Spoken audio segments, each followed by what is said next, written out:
Dear children, I came back with a new worksheet for you.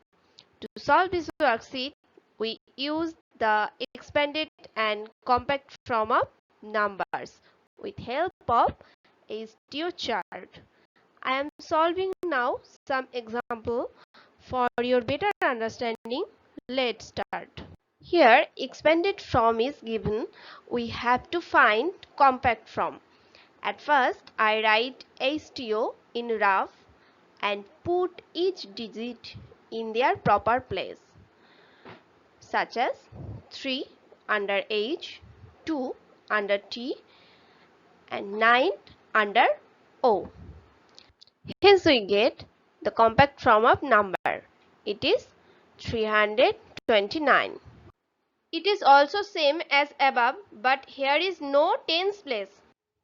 We first put 6 under hundreds place and 7 under ones place. Then we put a 0 under tens place. Hence the number will be 607. Here we have a compact form at the right hand and expanded form at the left hand. We have to fill in the blanks of the expanded form. I write all digits of the given number in their proper place of HTO chart.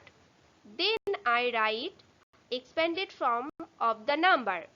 You easily understand 30 will be put in the blanks.